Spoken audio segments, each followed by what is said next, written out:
Thank you very much, Beatrice. Thank you very much, all the presenters. As I mentioned at the beginning, we wanted you to hear the stories of other partners. I'm going to open up the floor for questions.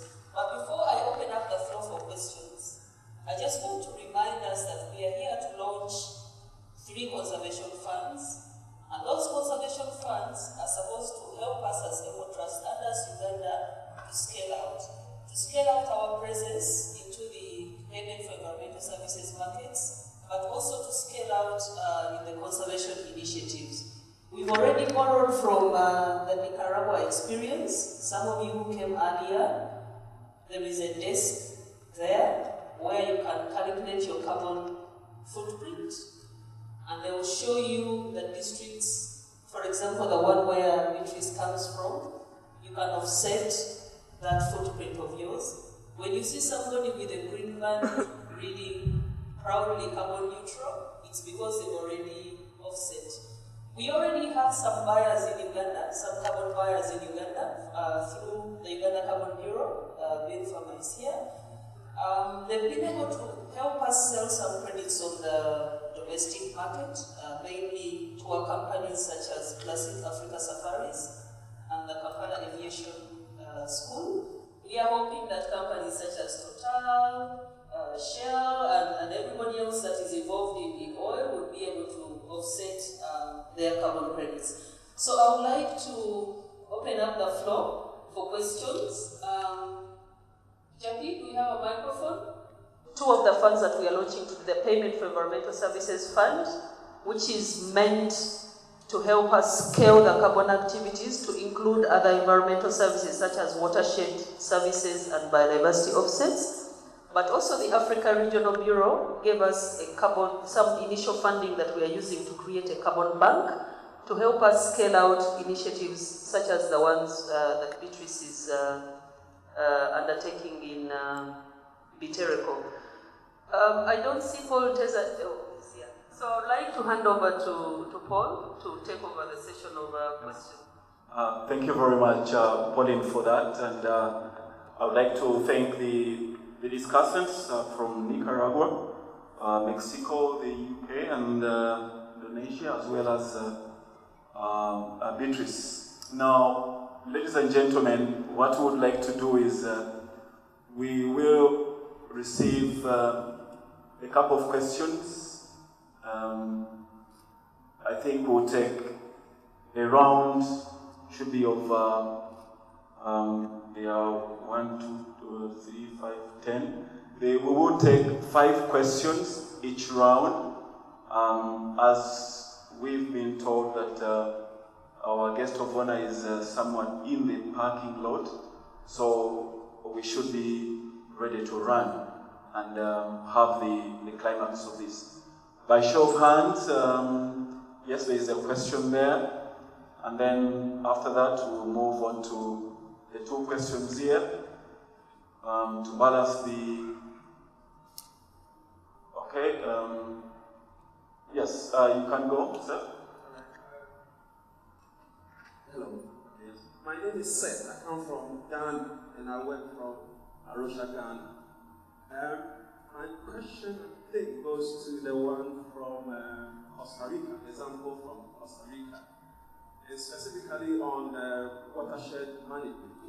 I could see that there's a good example going on over there. But simply, I want to find out how do you experience, how do you get stakeholders, especially stakeholders who benefit directly from these streams and rivers, maybe right from the mountain or from the forest. And these streams travel, if not tens, but hundreds of kilometers downstream. How do you get the stakeholders along these streams to cooperate and to be involved in the management of these streams? And more especially, water companies who benefit directly to be convinced to pay for the benefits that they get from these streams. Thank you. Thank you very much. I have 2 questions. First was to the gentleman in Nicaragua about how to come up with knowledge to stakeholders, because we are trying to establish a new project that is going to be addressing water management along that corridor using young farmers. But the stakeholders there are not finding the metrics we are trying to use relevant. So, are there any basic standards that people could be using out there globally that apply to our project to make it more relevant to the stakeholders here? The second question is to Mrs. Viterbo from ECOTRUST. Mobilizing youth being engaged in animal training projects. Because they usually think that trees and all that boring stuff, all that investment and everything else goes to build that with land that is already established for them. So I would like to pick maybe some lessons on how they involve youth in their projects so that they can be able to scale this one further.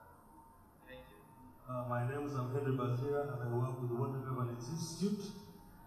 And I also have one question, but divided into two.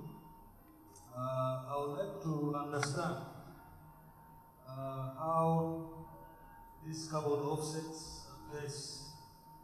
balances the planting of trees and the production of food, especially in the rural communities. And also how it balances the need for energy, particularly in the rural communities, and the desire to avoid deforestation and forest contribution. Thank you. I'm John from Uganda Environmental Association, based in Tiana district, and I am a farmer. My question is not directed to anybody, but I've been attending such meetings to do with carbon, and I've been taking a concern to find out why this project is, whenever I ask, it is not here in the central region. It is directed to other regions of the country. I want to find out if the central region is not favorable for this project. That is one. Then secondly, also I would like to know, maybe from ECOTRUST or the other donors in UNDP, whether this the project which is the fund which are due to be launched will also be directed to the central region. Thank you very much. It's about the cake. I'm going to have the Edward RDC, like you say, from this week. The lady from Shane had a revelation which was very interesting. And I was asking myself, has it crossed the mind of ECOTRUST to take some leaders in these areas to know exactly what it means about selling and how it's generated, so that, because we have a mobilizer, it is easier for me to mobilize and sensitize the communities, especially when I have seen this practically. And if it hasn't crossed their mind, I'm now raising it with them that they organize the tour for leaders to go to these places and see exactly, because it has actually stimulated my mind, and I cannot sit down and keep it in my pocket without amplifying. So thank you very much. My name is Adidas Namanya, and I work with the Ministry of Health. I would like to thank the presenters, especially the lady from Busheni, for a very good experience, which she presented very vividly. I acknowledge that trees actually improve health, nutrition, and based on that, I would like to ask, if I'm a small farmer, a peasant in Imbarara or Central Region, what would motivate me? How would I get the knowledge? I have a piece of land which I can plant trees. How do I link up with ECOTRUST, with you, in order to start planting trees for the future? I would like to know very much. Yeah, I'm a William, the chairperson of the CCD, Regan County Ministry. I'm asking the facilitators that in fact there are some indigenous trees which are there already growing. Can't you really come and harvest this carbon and you prepare something? That's a very, okay, let's have the last one in the round. Hello. Thank you very much. I was surprised about being alive. Anyway, my name is Norbert Mokuza, and I represent biomass energy efficient stoves, but my company is called Our Biomass Energy. And you might be knowing what I'm going to ask about. It's about the cooking technology that people are using after planting the trees.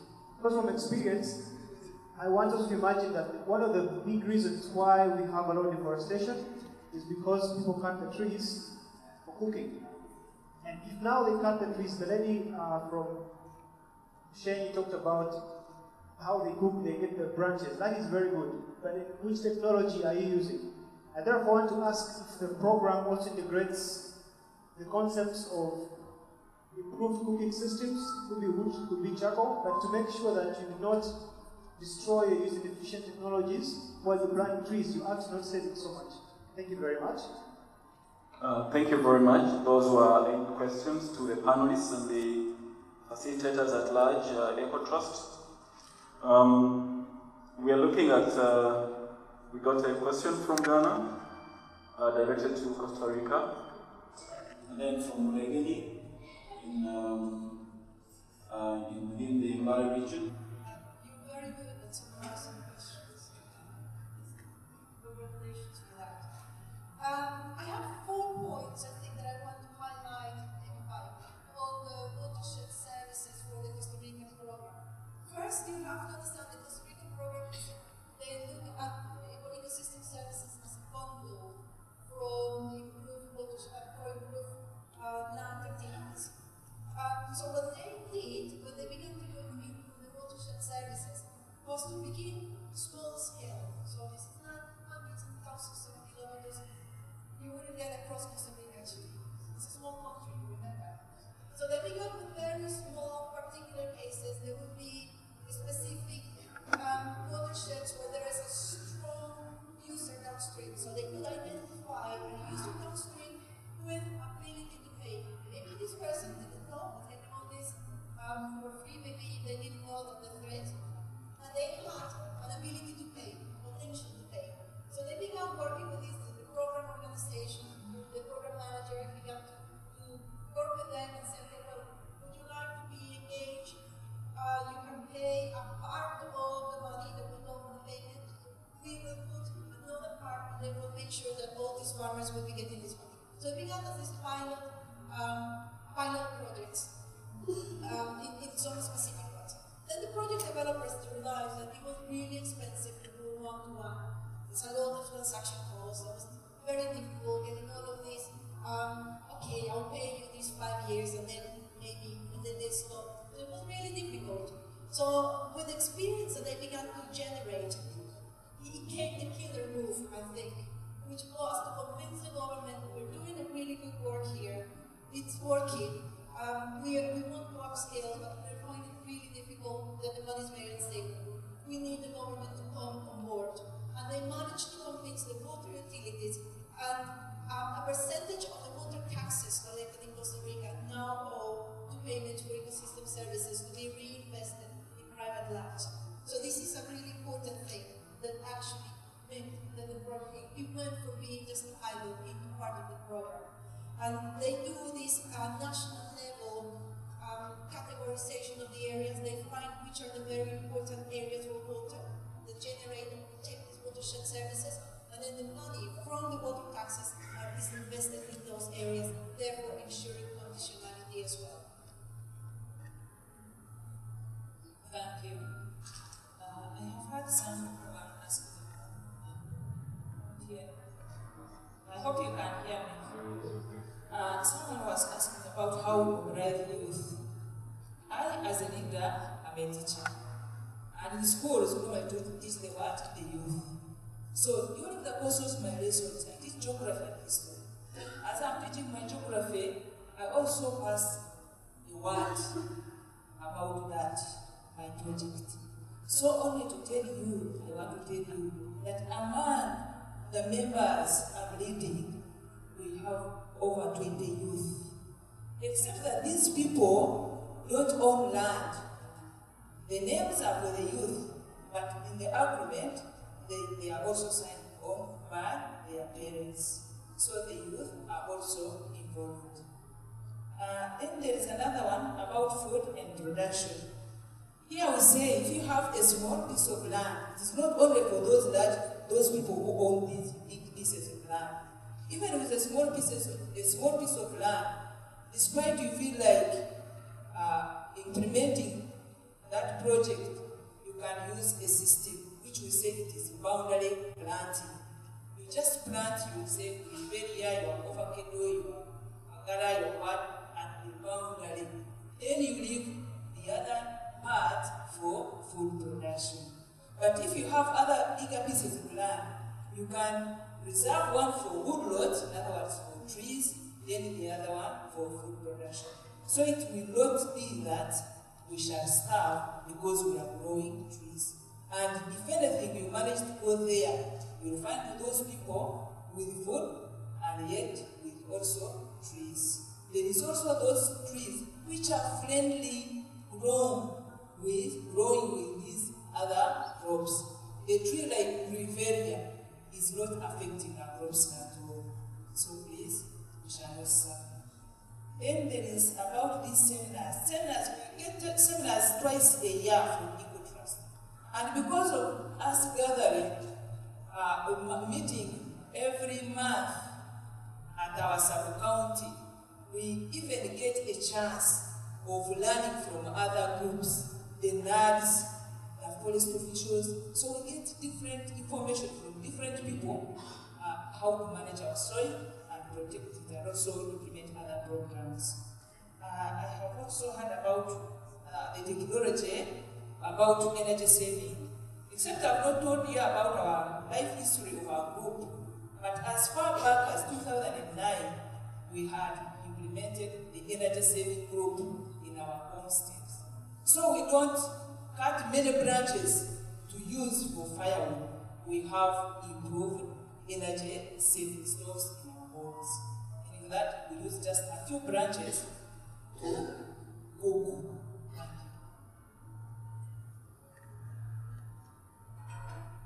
So I'm going to answer the question regarding metrics, which is how to choose those metrics to take. So for starters, as far as I know, there is no such international standard of which metrics to take. And I think that if there was an international standard of which metrics to take, it would probably be correct. The reason that I say that is that finding the right metrics is very case dependent. It's a metric, you have to be sure that the metrics provide value to your stakeholders, or the value is defined by your stakeholders. The first question is why metrics? Why would we waste time and money on measuring things in the first place? We only want to measure things if we want to improve on it or move forward. And I think that one of the big challenges for a lot of organizations is to either have no metrics or too many metrics. And so that balance is being found. So in our, I'll talk about our experience and what we did, which was around metrics. Is we had two categories that were very important in selecting the metrics.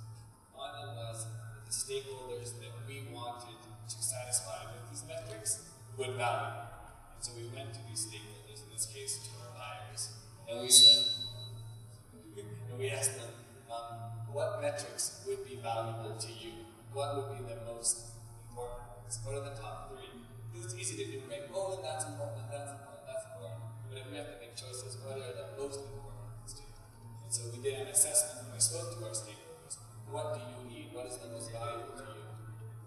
And then our second group was, which metrics can we gather cost effectively? And so then we crossed over that list between the metrics defined by our stakeholders that were of high value and the metrics were easy and low cost for us to measure, and that was the selection of metrics. And I think that always has to be case dependent, because in our project we'll have different stakeholders than in your project. So I hope that answers the question. Thank you very much. We have one more answer. Regarding the point of energy and food, first it's necessary to clarify that Plan Vivo, it's not just a carbon standard. Plan Vivo is also a methodology. Plan Vivo in Spanish means living plans.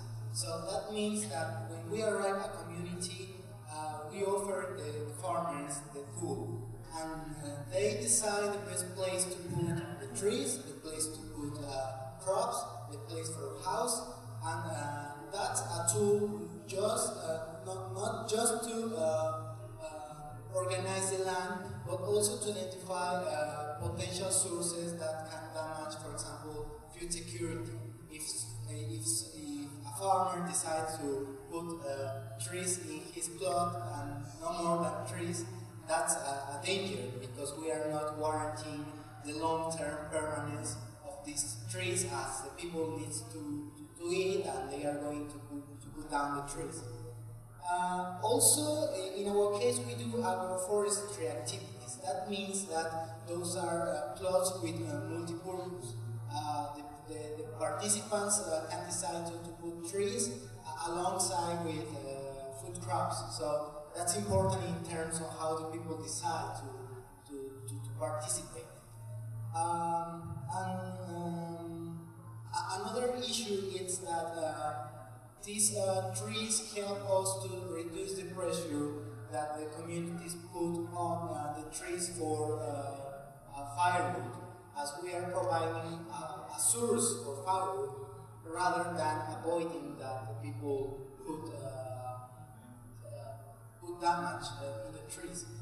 And for us, the energy issue is important, not just for the agroforestry performance, but also as a gender issue, as it can help us promote activities such as wood saving stops in women groups, and thus distributing benefits in men and women.